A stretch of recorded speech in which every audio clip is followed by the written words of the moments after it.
क़यामत तो आने वाली है, उसके आने में कुछ शक नहीं, लेकिन अक्सर लोग ईमान नहीं रखते। यहाँ तक कि जब तुम कश्तियों में सवार होते हो और कश्तियां खुशगवार हवा की मदद से सवारों को लेकर चलने लगती हैं और वो उस पर खुश होती हैं, तो नागहां जन्नाटी की हवा चल पड़ती है और लहरें हर तरफ से उन पर जोश मारती हुई आने लगती हैं, और वो ख्याल करते हैं कि अब तो लहरों में घिर गए। तो उस वक्त खालिस अल्लाह ही की इबादत करके उससे दुआ मांगने लगते हैं कि ऐ अल्लाह, अगर तू हमको इससे नजात बख्शे तो हम तेरे बहुत ही शुक्रगुजार हों।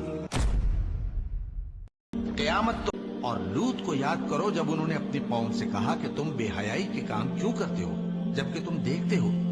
क्या तुम औरतों को छोड़कर लज्जत हासिल करने के लिए मर्दों की तरफ माइल होते हो? हकीकत यह है कि तुम अहमक लोग हो।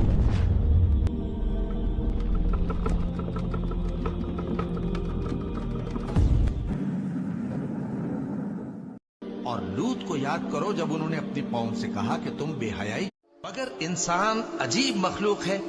कि जब उसका परवरदिगार उसको आजमाता है कि उसे इज्जत देता और नेमत बख्शता है, तो कहता है कि मेरे परवरदिगार ने मुझे इज्जत बख्शी,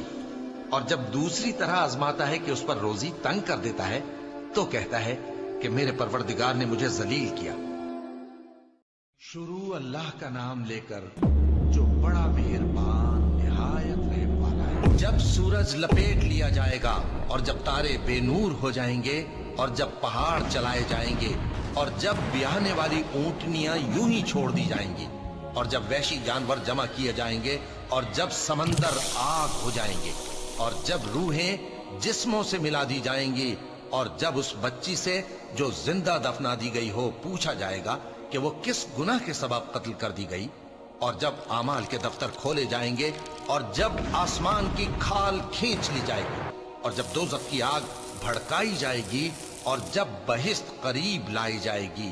तब हर शख्स मालूम कर लेगा कि वो क्या लेकर आया है।